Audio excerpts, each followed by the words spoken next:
So when do you think it's ever going to end? Another day, another week, another month? Surely there's an end to this madness sometime. I hope. Last week I put a video on Glenville Church Facebook page about the life of Elijah. And if you haven't seen that video, I would encourage you to go back and take a look at it. Elijah had experienced a supernatural, spectacular event with God, calling fire down from heaven.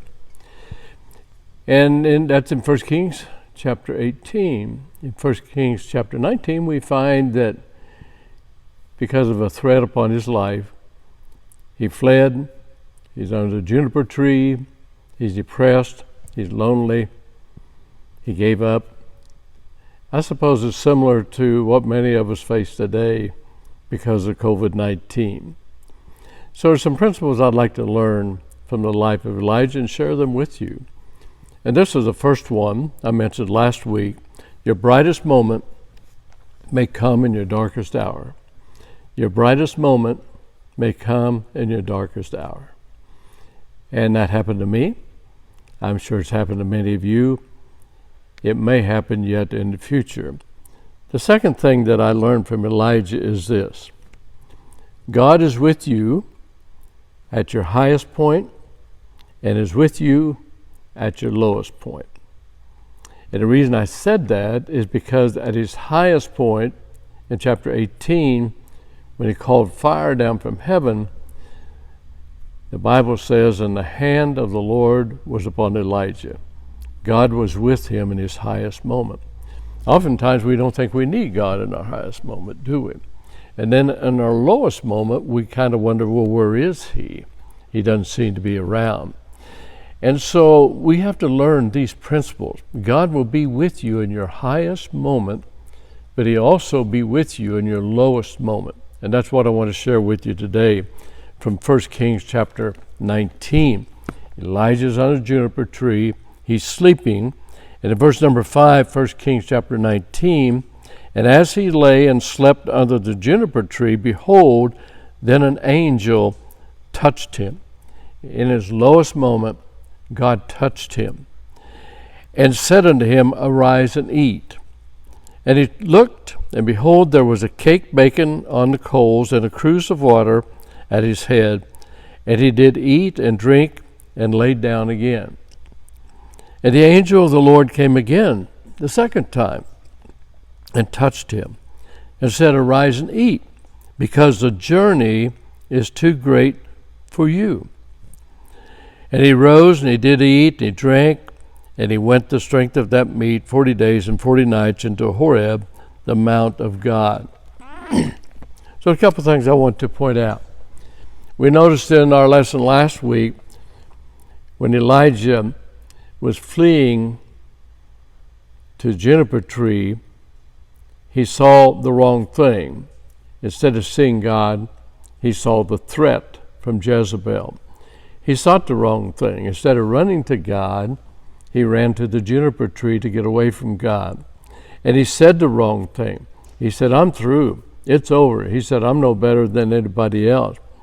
And so today I want you to notice there's some things that takes place in his life.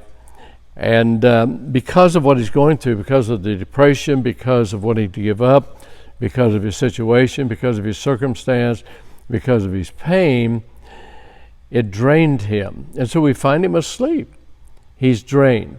And what happens, and this is happening around the world today, and especially in America, as the governor comes out, as a councilman and city and county come out with new figures and new directions, we find that it drains us. And it did so with Elijah. As a matter of fact, he was drained physically. He was just asleep. He was tired. He was worn out. And I have a feeling many of you today may find yourself being drained physically. He was drained emotionally. It just drains your mind. And mentally, you become tired. And when we are drained emotionally, mentally, physically, it will automatically drain us spiritually. So we have to watch out. We have to make sure that we're not being drained spiritually. We just have to really rely and trust upon God. Now I want you to notice that God is with him during this time.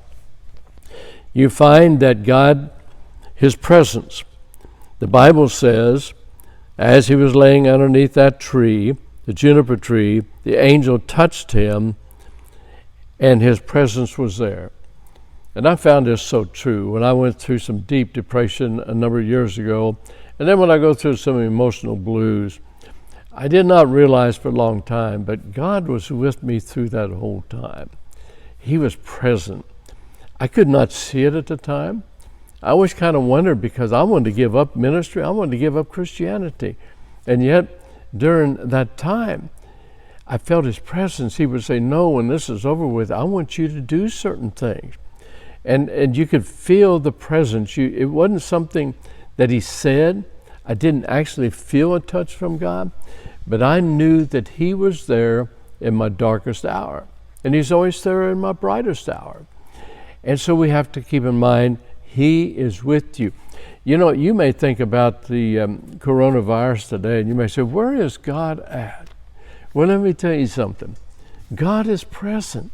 You have to trust him. And you say, well, if he's present, why didn't he just wipe it off of the face of the earth? He could do that if he wanted to, couldn't he? Of course he could. But God is present. And you will see God working, not only through our nation and through the world and through our culture. You will see him working through our churches, and you will see him working in a mighty way in the world spiritually. Many people may come to Christ because of what we're going through, the presence of God. We also notice the provision of God. God will provide. He provided the food. He provided the drink while he was asleep. And there he was, touched by an angel. And he will provide for you the strength that you need to make it through this time. Or whatever situation you may be going through. You may be going through a health situation, finances, relationship, divorce. We don't know what it is. You know what it is. But it could be something very painful. But he will provide peace for you. He will provide joy for you. He will provide love for you. Everything you need, he will provide. And the third thing we see is God's patience. Because Elijah got up, ate, drank, went right back to sleep. And just like what we do. We get up, God helps us, we go back to sleep, but he's very patient. And we're so glad that he is patient. And then the reason God is there, it says in verse number 7, I'm doing this for you because the journey is too great for you. I think this is where we have our biggest problem. We think we can make the journey happen. We think we have the power to do it. We think we have the strength for our life journey without God. Oh, we may believe in God, but do we really let him control and empower us? The journey is too great. We have to rely upon the presence of God, the touch of God, providing, being patient with us. He is growing us. He wants us to become stronger in our faith. He wants us to become stronger in our mind. He wants us to be stronger as a person. And I just want to encourage you today and to let you know that these two things I'm going to put up on the screen will help us to understand that the journey is too great for us. And that is it. God is with you at your highest point. And don't leave him out of your highest point. Don't when you get to your highest point, say, well, don't say, look what I did, man, I'm pretty great. No, we're not great. God is great. God is with you at your highest point, and he is with you at your lowest point. And so during your time at the lowest point, don't simply say, well, where's God? God isn't here. Why aren't you here? No, he is there. And therefore, we can say your brightest moment may come at your darkest hour. Now, next week, I'm going to do a video about God speaking in the still small voice of God amongst all of the noise of the culture. he gets his attention. He gets Elijah's attention with the spectacular, but he speaks to him with a quiet voice. Hey, stay on top of life. Include God in your life. Have a great day.